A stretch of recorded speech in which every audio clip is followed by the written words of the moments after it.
came to work for Teagasc in West Wicklow in 2000, and I was dealing with a lot of the hill farmers, and dealing with them it became obvious fairly quickly that there was issues in the uplands, and mainly around there was a massive change in the way the farmers were grazing the hills.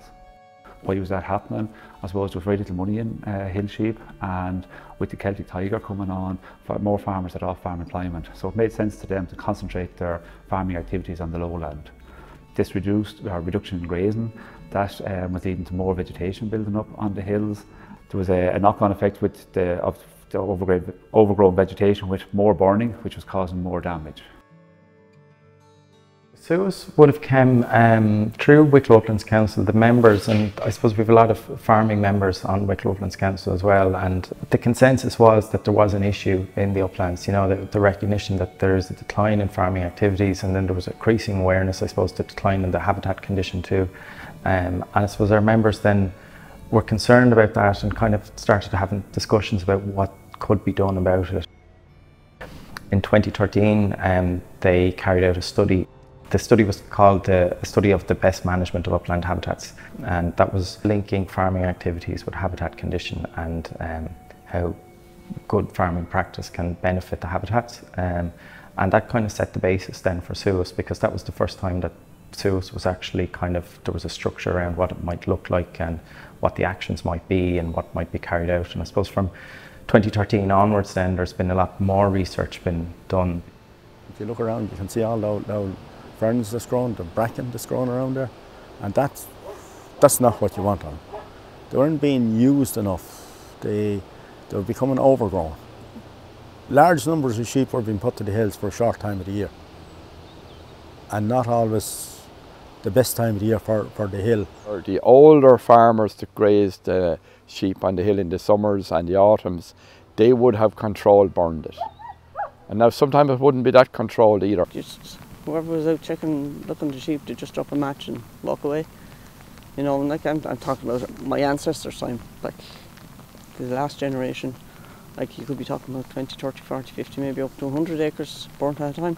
Like I can remember back years ago, like even in my uncle's time here and that, like we were only nippers at the time now, and the hills would be better grazed and there was more sheep on them, like, you know. We were getting very worried about the overgrown state of the commonage and that, because nothing has been done with it for a long time. Between Teagasc, there was a Walsh fellow, Fergal Maguire, and he looked into the attitudes of farmers to the commonage and commonage systems, and then Wicklow Uplands Council, we had carried out some more information events. There was a controlled burning workshop, there was an inventory of biodiversity in the Wicklow Uplands Commission, so there was all this research was kind of still ongoing from 2013 onwards, and we had hoped, you know, that there would be a way to put what we had envisaged into practice. As we were going along, we were learning more and more about the issues and what was possible over time. So then when these EIP projects came along, we had all our homework done and we were in a strong position to put together a proposal for it. So once we got approval, we were ready to start our project and go ahead. We didn't know what SUAS would offer, how much would the commonage in total gain out of it. But I think the whole idea that there was an interest from policy of government or a state body really, and a subsidy from the state to SUAS showed that someone was interested in changing what was happening up there, or what was up there wasn't right. Personally, I didn't know what to think. Kind of said, yeah, we'll give it a shot and see. It's not going to do us any harm. It's one of those things. It could be a bottle of smoke, but it could be a great thing too. We said if it gave us any benefit at all, it was well worth it. We went through a selection process, so we didn't just throw it totally open to say every last farmer in the Wicklow and Dublin Uplands area could get involved in it, because we didn't have the funding to do that. I thought it would be a good idea to get the vegetation on the hill controlled, because I'm surrounded by forest. Light of fire is too dangerous. I thought that was part of what they did, and that's why I applied. I think the whole idea of sitting down with the locals and just involving them in the process makes a big difference. Now, it wasn't all farmer driven. There was, I came from Teagasc, kind of an advisory background, and through our operation group we had various other expertise and stuff. But by bringing both sides together, it's not that the farmers know everything, it's not that the environmentalists and experts knows everything, it's that sitting down and working together. And regardless of what issues we have, if we take that approach, we can come to solutions, definitely.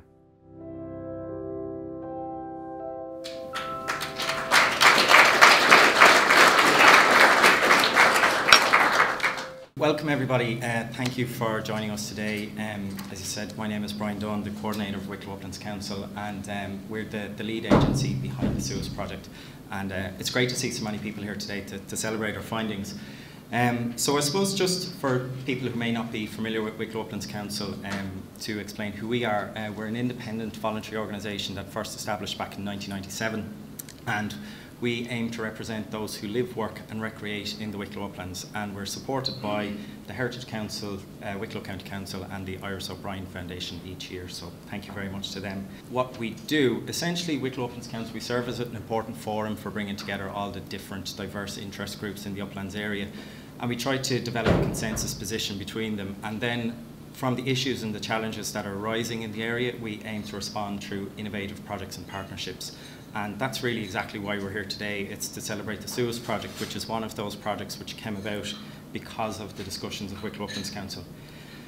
So if we just jump back, it was mentioned in the video there was a huge amount of research that had been going on prior to the EIP process. And if we jump back to the early to mid 2000s, this was at the time when Wicklow Uplands Council members first started to discuss the issues in the uplands and started to realise, okay, there's changes here, what can they do about it?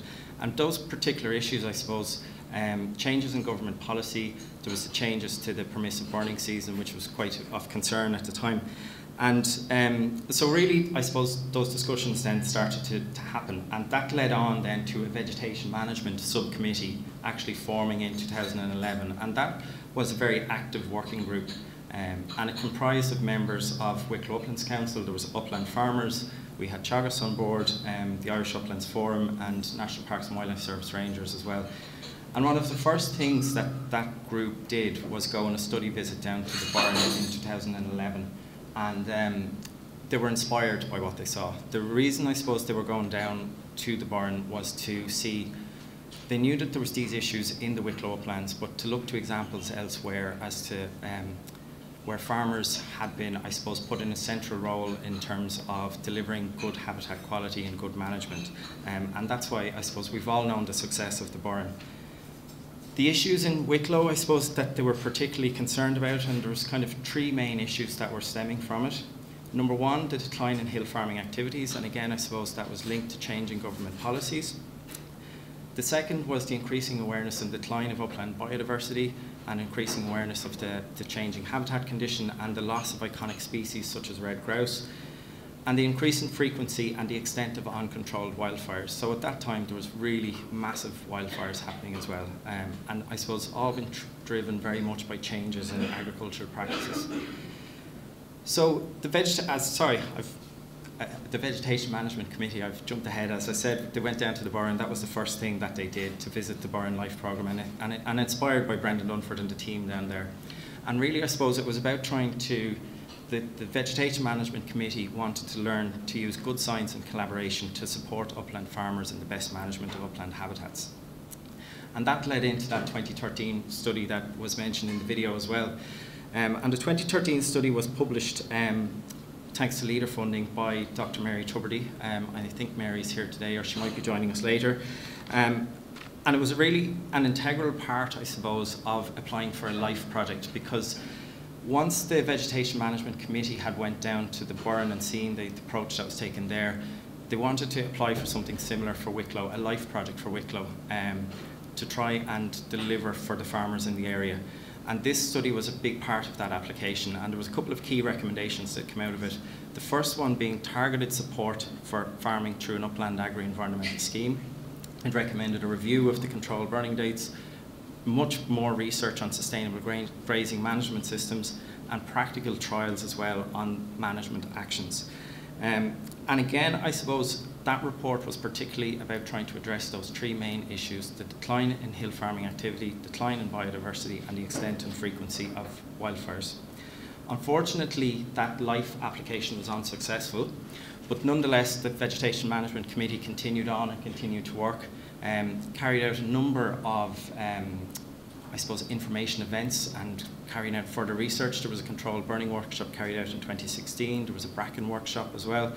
Declan had organised as well a Teagasc event looking at different machinery, mechanical removal of vegetation.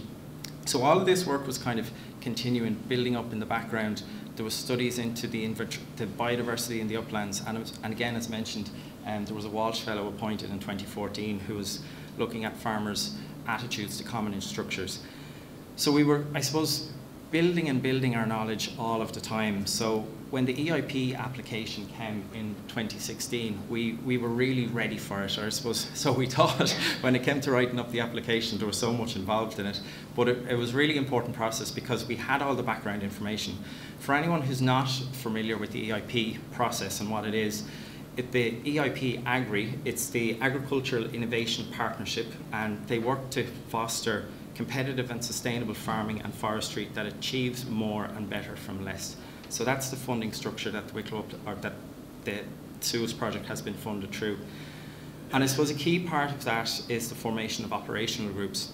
And those operational groups it's a multi-actor approach. You bring together all different interests. And I suppose while Wicklow Uplands Council had the vegetation management group there and we had all different stakeholders involved, we realised quickly that we had to pull in some more specific expertise to roll out the project. So this is our operational group, and we pulled together a 12-person team, and I know a lot of them are here in the room today, and an absolute solid team, and it's been fantastic working with them for the past 5 years. The team brought together a whole range of different interests and different expertise. So we had our upland farmers, we had Wicklow Uplands Council representatives, we also had experts now in agroecology, in project management, in communications, in rural development, in countryside management, in water quality. And I suppose that structure really helped us to push on and to deliver a very strong bottom-up project, but with the expertise required. And really the operational group, I think, has been central to the kind of the success of the project, because as I was saying, for Wicklow Uplands Council, we're all about the bottom-up approach and about the people on the ground. We had our upland farmers, we had the other interest groups as well, recreational users as well, and community interest through Wicklow Uplands Council, all feeding into the operational group, all feeding into the project and how it rolled out. So again, a really central part of it. And that really then, I suppose, initiated the project. We were successful in our application, obviously, that's why we're here today. And the aim of the SUAS project is to address some of the complex challenges associated with the management of commonages and hill farmers in the Wicklow and Dublin Uplands. So I'm not going to talk a huge amount about the actual actions and programs, because I know that Declan and Faith are going to be talking about that, so I'm not going to have it repeated. But I suppose just to talk about the Wicklow Uplands Council's perspective of it, because of all the research that had been done in the lead-in, the project really was able to hit the ground running. And again, as I was saying, maintaining that bottom-up approach was really, really important to us, but also being able to use the additional and the specific expertise available to us through that operational group structure. I think that was a really, really important learning for us as well. And really, we continue to build important relationships with the farmers and with other agencies as well, and particularly the MPWS and the MPWS Rangers. I think that's been something that's really important that's come out of the project. And I love this photo here because it's a picture of Anne is down putting in a drain into, or blocking a drain as part of peat restoration project, and we have the farmers there helping as well. So I think that's brilliant, you know, to have that really positive relationship that's built. From our role in it, and I suppose Wicklow Uplands Council, what we have continued to provide throughout the project is the administration and project support, as well as office space, and Wicklow Uplands Council staff have dedicated their time to it. You may be surprised to learn that Declan is actually the only person who's employed directly by the project. So yeah, there's been a huge amount of support, and that supporting framework provided by Wicklow Uplands Council. And it's something that I suppose It's a project that we have been absolutely delighted to be involved with. You will hear more about the delivery of the actions and the achievements of the project over the past 5 years throughout the next talks and the next sessions, and again we'll come back to the panel discussion later on. And I suppose I just want to thank everybody who has been involved throughout the project over the course of the past 5 years, who has led into the project, who has fed into it in any way at all, the farmers themselves, the participants, Wicklow Uplands Council board and our operational group, and to Fate and to Declan. You know, it's been a great process, and I suppose we were just saying earlier, it is a bit bittersweet, you know, it's coming to an end, because I suppose it's not just a 5-year process, as I was saying, it's something that's has been come down the line for much, much longer. So again, delighted to be here, delighted to welcome everyone, and I suppose look forward to, you know, sharing more of our findings and learnings over the course of the day. So thank you very much.